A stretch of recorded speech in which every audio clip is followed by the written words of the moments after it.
Welcome to Clear Presents iStyle Nothing to Hide.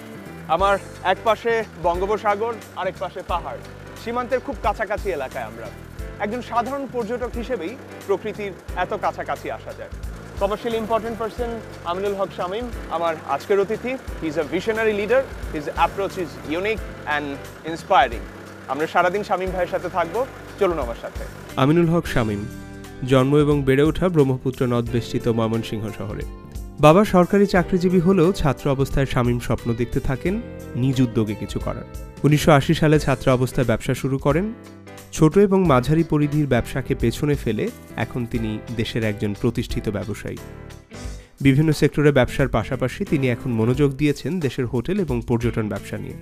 কক্সবাজারের ইনানির একমাত্র 5 তারকা hotel Sea Pearl Beach Resort and Spa Limited, যা Royal Tulip নামে পরিচিত, তিনি এর ব্যবস্থাপনা পরিচালক এবং হোটেল সি ক্রাউনের চেয়ারম্যান।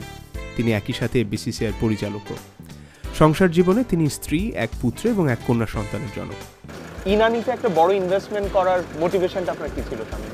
ইনানিতে যে প্রাকৃতিক সৌন্দর্য, সেটা কিন্তু কক্সবাজারে আমরা পাই না। এখানে আপনি এক পাশে পাহাড়, এক পাশে সমুদ্র এবং কোরাল, এই জিনিসটা পর্যটকরা দেখার জন্য কক্সবাজারে যারা আসে তারা কিন্তু অলমোস্ট সবাই ইনানিতে একটা আসার চাই তাদের। এটা পার্ট অফ কক্সবাজারের ট্যুরিজমের একটা পার্ট হয়ে যায়। তো এখানে থাকা খাওয়ার ভালো ফ্যাসিলিটি নাই দেখে টুরিস্টরা এখানে থাকতে পারে না। কিন্তু একটা 5 স্টার হোটেল কক্সবাজার থেকে অনেক দূরে এসে করার, এটার জন্য আপনার যে কানেজটা, এটা আপনি কিভাবে মনে করলেন? বিকজ একজন ব্যবসায়ী হিসেবে আপনার কিন্তু টুরিস্ট আসবে, এটা যেরকম সত্য, আবার ওখান থেকে আপনার একটা আউটপুট আসতে হবে। রাইট, কিন্তু টুরিস্টরা সবসময় আইসোলেটেড থাকতেই পছন্দ করে। আমার হোটেলের নামের মধ্যে সি পার্ল বিচ রিসোর্ট। আমি এখানে রিসোর্টের টেস্ট দেওয়ার জন্য একটু কক্সবাজার থেকে ক্রাউডেড এরিয়া থেকে একটু দূরে করি।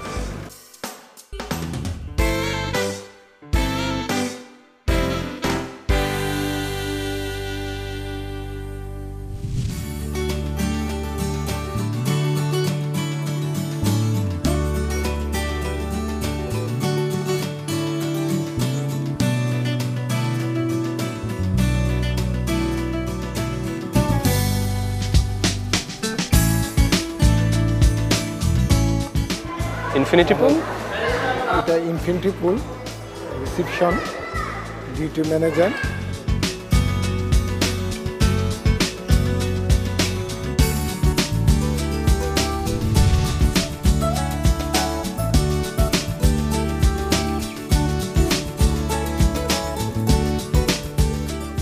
আমার ফাদার চাকরি করতেন, ফুডের অফিসার ছিলেন। তো আমরা 3 ভাই 2 বোন।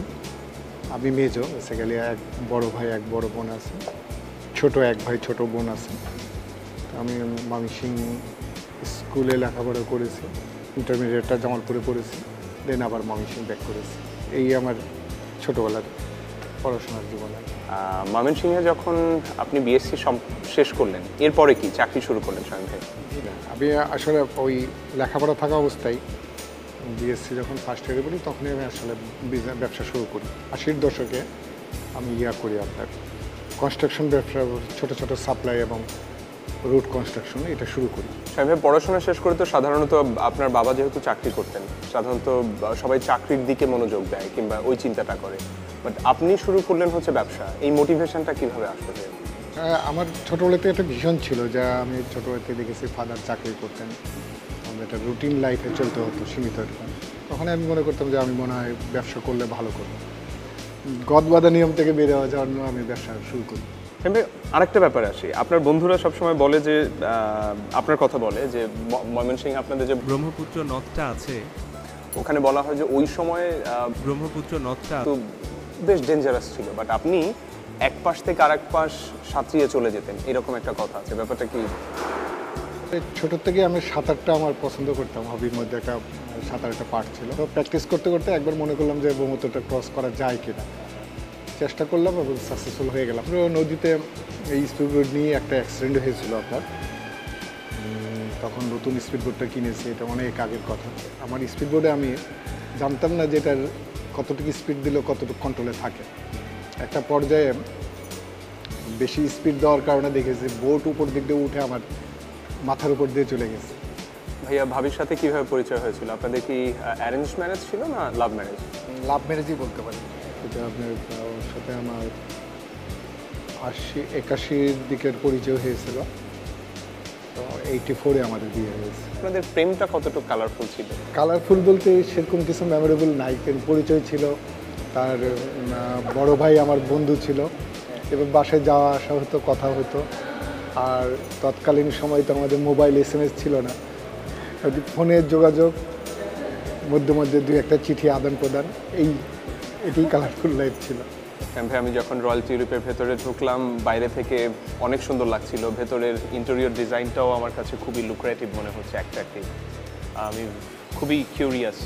চলুন চলেন ভাই।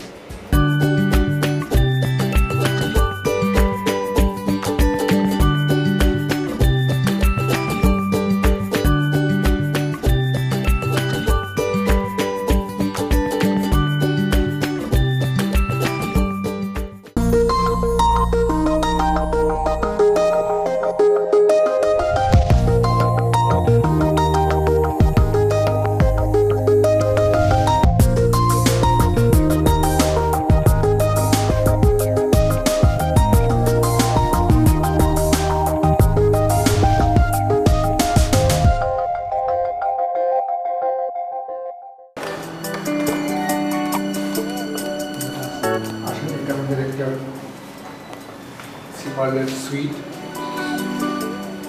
Master bedroom. So master bed থেকে আমি শুয়ে মোটামুটি পুরো সমুদ্রটাই দেখতে পারি, তাই না? আপনি শুয়ে সমুদ্রটা এনজয় করতে পারবেন। এটা সুইটের আমাদের একটা সেকেন্ড বেডরুম।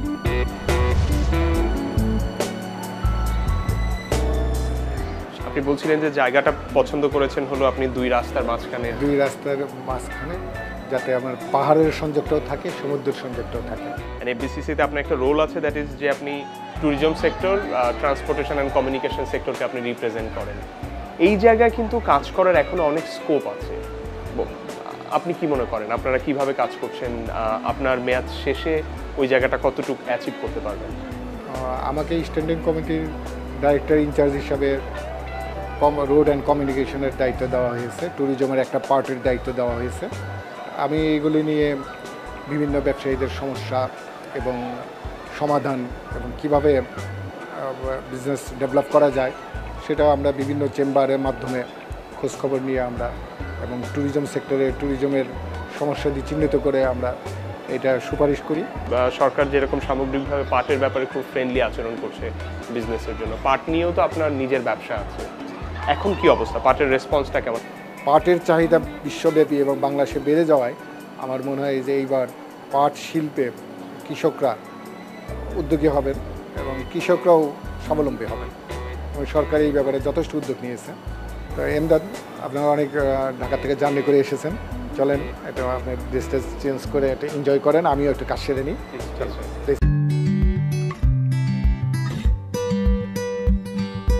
iStyle সৌজন্যে ক্লিয়ার।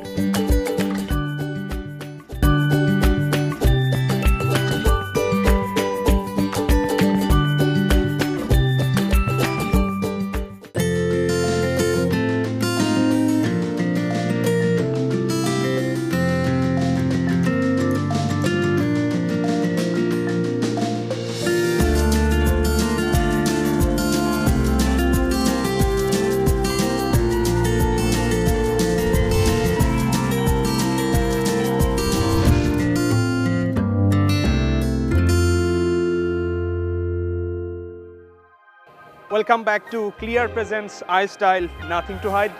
শামীম ভাই, আপনি বলছিলেন যে সি ক্রাউন থেকে আপনার স্বপ্ন শুরু, আপনি সব কিছু একটু ডিফারেন্টভাবে করতে চান। এখন সি পার্লে আসলাম, রয়্যাল টিউলিপ, এখানে আপনার কি ডিফারেন্ট আছে ভাইয়া? আমাদের ট্যুরিস্টরা রিসোর্টের যে টেস্ট বলতে যেটা বোঝায়, আমি মনে করি কক্সবাজারে ফার্স্ট টাইম ইন বাংলাদেশ, মানে অ্যাটলিস্ট 3 দিন থেকে 4 দিন এনজয় করতে পারে এবং তারা মেন্টালি রিক্রিয়েট হতে পারে, এই জন্য এটা এখানে আইসোলেট করা। বাচ্চাদের জন্য আপনার চাইল্ড পার্ক, ভিডিও গেম এগুলির ব্যবস্থা আছে, অ্যামিউজমেন্ট ফ্যাসিলিটি আছে। আমরা ওয়াটার পার্ক শুরু করতে যাচ্ছি রিসেন্টলি। উইকেন্ডে আমরা এখানে কালচার প্রোগ্রাম করে থাকি, তারা গেস্ট এনজয় করতে পারে। ডোমেস্টিক যারা ট্যুরিস্ট থাকে তারা কিন্তু দেশের বাইরে প্রচুর ফ্লাই করছে, তো এই অবস্থাতে আপনি কি মনে করেন আপনারা যারা দেশের ভেতরে কাজ করছেন তারা কিন্তু ডোমেস্টিক এই ক্লায়েন্টসগুলো ধরতে পারছেন? প্রথমত আমরা যেটা ট্যুরিস্ট বিজনেস করতে গিয়ে উপলব্ধি করছি, এটা কমিউনিকেশন। কক্সবাজারে আপনার ঢাকার থেকে আসতে গেলে কমিউনিকেশনটা এখনও ভালো হয় না, মিনিমাম 13-14 ঘন্টা 15 ঘন্টাও লেগে যায়। এটা প্রথমত আমাদের ডোমেস্টিক এবং ইন্টারন্যাশনাল ট্যুরিজমের জন্য আমি মনে করি একটা বেরিয়ার। আমার প্রশ্ন হচ্ছে এই সেক্টরে যারা কাজ করছে এরা কেমন স্কিলড?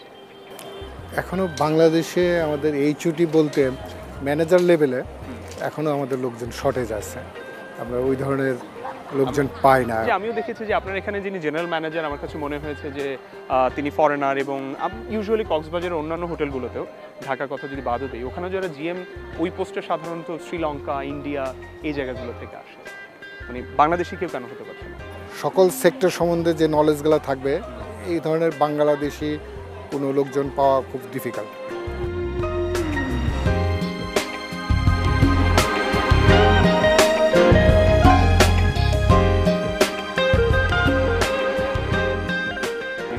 ভাই আমরা পেছনে দেখতে পাচ্ছি যে এটা হচ্ছে আপনার সুইমিং পুল, সামনে আর কি আছে যেটা নিয়ে আমরা দেখতে পারি?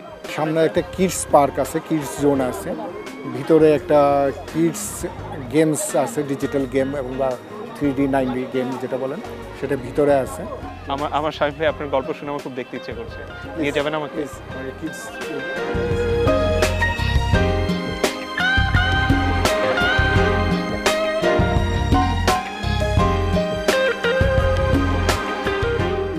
ভাই এটা হচ্ছে আপনার কিডস জোন। ওয়াও, লাইক একটা সবুজ জায়গার উপরে বেশ বড় জায়গা নিয়ে কিডস জোনটা করা। এই চিন্তাটা আপনি কেন করলেন যে আলাদা করে বড় জায়গা নিয়ে আপনি? আমি প্রথমেই বলেছি একটা প্যাকেজ ট্যুর, যে আপনাকে বলেছিলাম যে 2-3 দিন এনজয় করার জন্য।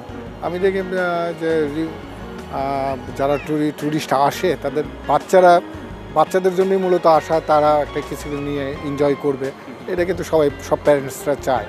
তো এটার জন্য আমি বাচ্চাদের একটা প্যাকেজের জন্য আউটডোর কিডস জোন করেছি, ইনডোর কিডস জোন করেছি, 3D গেম করেছি, যেটা বাচ্চারা খুব পছন্দ করে। শামিম ভাই আমরা এখন যেখানে দাঁড়িয়ে আছি, পুরো আপনার হোটেলটা দেখার পরে বিচের খুব পাশে আমার খুব ইচ্ছে করছে যেন আমি বিচে গিয়ে আমরা বাকি কথাগুলো সারতে পারি। শামিম ভাই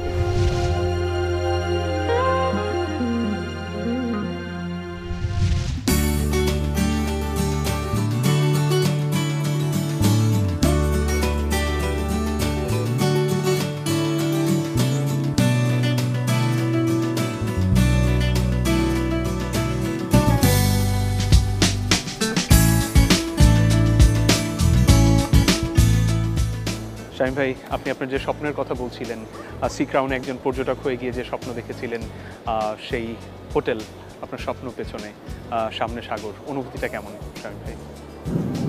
অনুভূতিটা তো ডেফিনেটলি সুন্দর, কিন্তু আমার স্বপ্ন যেটা বললেন যে সার্থক হয়েছে কিনা, আমি মনে করবো এখনও হয় নাই।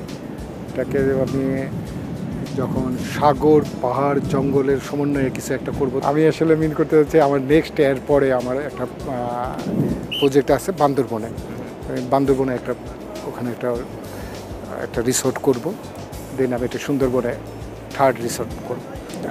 আমাদের যেটা পরিকল্পনায় আছে সেটা প্রকৃতির কোনো আমরা ব্যাঘাত ঘটাবো না, কারণ ওখানে ইকো ফ্রেন্ডলি প্রকৃতির সাথে সমন্বয়ে রেখে যেটা করা যায় সেভাবেই করব। আমরা যেখানে আমাদের প্রোগ্রামটা আছে সুন্দরবনের অপোজিটে, যেটা অ্যাকচুয়ালি সাতক্ষীরার মধ্যে পড়েছে জায়গাটা, ওখানে করে আমরা ছোট ইয়টের মধ্যে ফ্যাসিলিটি দিব, যা প্রোভাইড করব। তারা সুন্দরবনটার প্রদক্ষিণ করে নৌকার মাধ্যমে সুন্দরবনটাকে পরিদর্শন অবজার্ভ করে আবার ব্যাক করবে, রাতের নাইট স্টে করবে। আমি এবার জানতে চাইবো আমার ব্যক্তি শামিম ভাইয়ের কাছে যে সেক্টরটা তো অনেক দাঁড়িয়ে গেছে, আপনার নিজের একটা ব্যবসা আছে, আগামী 10 বছরে আপনার নিজের ব্যবসা এবং এই ইন্ডাস্ট্রিকে আপনি কোন জায়গায় দেখতে চান? টুরিস্ট স্পট যেটা আমি বলেছি, কুয়াকাটা আছে, বান্দরবন আছে, সুন্দরবন আছে, এগুলিকে বিশ্বের দরবারে তুলে ধরার জন্য আমি চাই যে আমার এই থেকে আমি খুব আন্তরিকভাবে চেষ্টা করব।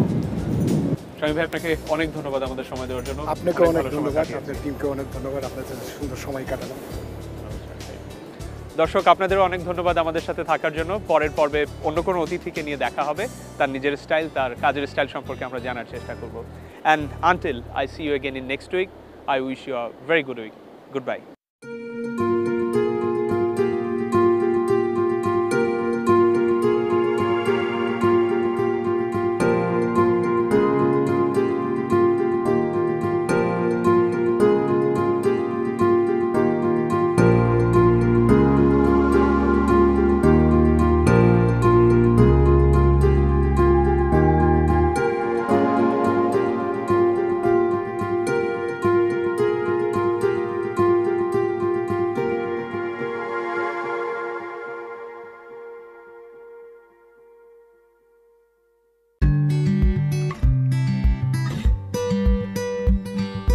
আই স্টাইল, সৌজন্যে ক্লিয়ার।